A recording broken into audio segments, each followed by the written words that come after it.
Bonjour, c'est l'ami de Paracha de Mir et Neshama, Matot Massé.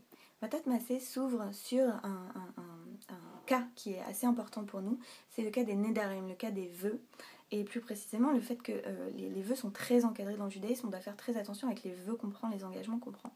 Donc voici ce que nous dit le Pasuk Gimel.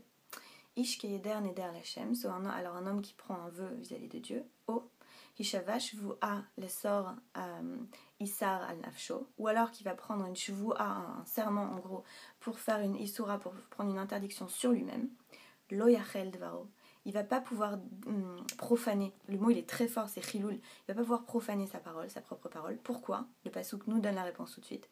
Kechol hayotse mipiv yaseh, parce que tout ce qui va sortir de sa bouche, il va le faire, c'est même pas il va devoir le faire, c'est il va le faire.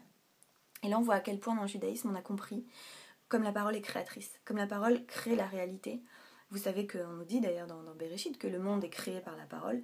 Le discours dans le judaïsme, c'est quelque chose de performatif. Et aujourd'hui, on le voit dans la psychologie d'ailleurs, qu'on sait que les mots créent notre réalité et créent la réalité des autres. Donc cette importance-là de la force performatrice des mots fait qu'on fait très attention avec les mots qu'on prend, puisqu'on sait qu'après, les mots vont créer la réalité et qu'on va devoir faire ce qu'on a dit. Et c'est pour ça que les juifs traditionnels religieux, entre guillemets, quand ils prennent un engagement, même le plus léger, ils disent toujours bli neder, sans vœu, je suis pas en train de faire un vœu, parce qu'ils savent que si après ils vont avoir un problème, ils ont pris rendez-vous, mais en fait il y a un accident sur l'autoroute, ou leur enfant est malade et machin, et qu'en fait ils peuvent pas faire ce qu'ils avaient dit qu'ils allaient faire, leur responsabilité elle est quand même engagée parce qu'ils ont pris leur parole. Donc ils font très très attention avec les engagements qu'ils prennent.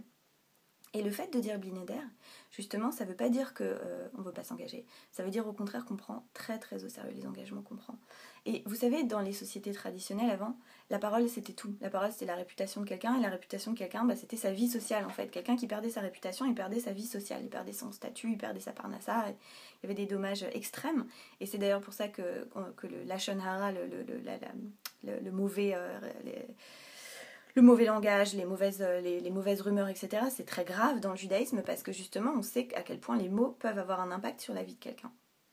Et donc, dans les sociétés traditionnelles, la parole, c'était tout. On s'engageait par sa parole. Donc, les gens pouvaient se faire confiance les uns aux autres. À partir du moment où on donnait notre parole, c'était bon.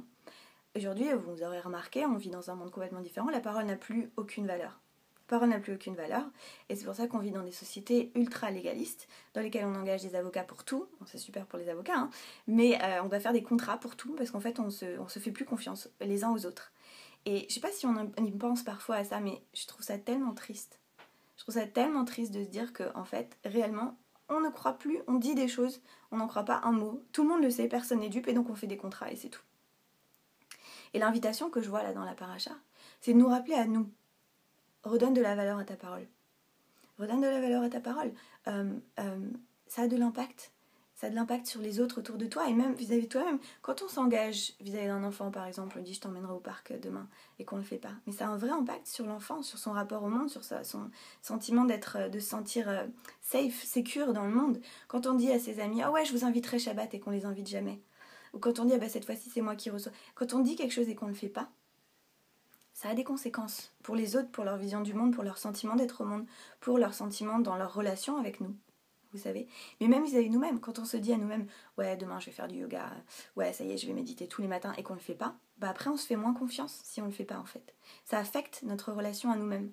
Et donc l'invitation ici, c'est de changer ces relations-là pour créer un monde qui est plus reliable, comme on dit en anglais, qui est plus safe, qui est plus secure, qui est plus solide, dans lequel on peut avoir confiance. Et ça va aussi avec le fait que justement, croire notre parole, c'est pas seulement faire attention à ce à quoi on s'engage, c'est faire attention quand on dit quelque chose. Et là, on a le Talmud qui nous dit quelque chose de très beau, dans Bava Metzia 49a, qui nous dit « Fais que ton oui soit un oui, et que ton non soit un non ». Parce que vous savez que parfois on dit oui un peu trop vite parce qu'on n'aime pas dire non. Personne n'aime dire non, c'est désagréable de dire non, etc. Donc parfois on dit oui alors qu'en fait on pense non. Mais en fait on pense non, et du coup on va changer d'avis, ou alors il va se passer quelque chose, ou alors ça va mal se passer. Ça devient compliqué, ça devient très compliqué. Et ça devient très compliqué pour tout le monde, et l'autre en face il comprend pas. L'autre en face il comprend pas parce qu'on lui a dit oui. Et donc ça peut créer des vrais problèmes. Et les autres ils sont pas dans notre tête.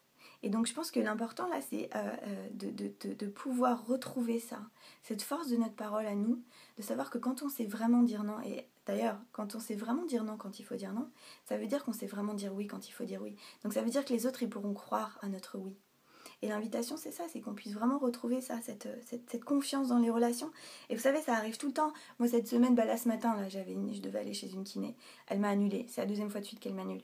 Là, je me dis que je vais peut-être aller chercher un autre kiné parce que je me dis, je sais pas si je peux lui faire confiance. Mais je dis ça, moi j'ai fait ça cette semaine, moi-même j'ai fait ça, j'avais un rendez-vous pour un entretien de thèse avec quelqu'un d'important en plus, mais même si c'était pas quelqu'un d'important, ça veut absolument rien dire, c'est la même chose. Tout le monde est aussi important, mon engagement vis-à-vis de ma concierge, il est aussi important. Et j'avais rendez-vous et en fait j'ai eu un problème d'ordinateur, ça m'a retardé, ça a changé tout mon agenda et je me suis dit mais je peux pas aller à ce rendez-vous, c'est pas possible, j'ai pas le temps. Donc j'ai appelé la personne pour remettre le rendez-vous à plus tard. Lui ça l'arrangeait pas. Et du coup depuis j'arrive pas à le joindre, j'arrive plus à remettre le rendez-vous à plus tard. Parce que lui ça a fait perdre un peu de sa confiance, je pense. Que moi on avait pris un rendez-vous, il avait pris du temps, il s'était rendu disponible pour moi. Et moi je l'ai appelé pour en gros annuler le rendez-vous, même si c'était pour le reprogrammer. Donc on apprend tous les jours. On apprend tous les jours et l'invitation de Matot, c'est ici que je vois par rapport à cette question des Nédarim. C'est, on a la possibilité, nous aujourd'hui, de créer un monde qui est plus sécure, dans lequel on a plus de stabilité, on a plus de confiance les uns en les autres et plus de confiance envers nous-mêmes. Et ça crée un monde très beau, quand on peut compter sur nous-mêmes et quand on peut compter sur les autres. Voilà, c'était la minute paracha de Mira Neshama. N'hésitez pas à liker, à commenter, à partager. Pour ceux qui sont à Paris, je suis à Paris tout l'été. Je vais donner des cours de méditation tous les dimanches soirs dans une synagogue dans le Marais de méditation chassidique du Hesh Kodesh. Donc vous êtes les bienvenus, vous aurez toutes les informations sur la page Facebook de Mira Neshama Méditation. Voilà, Shabbat Shalom.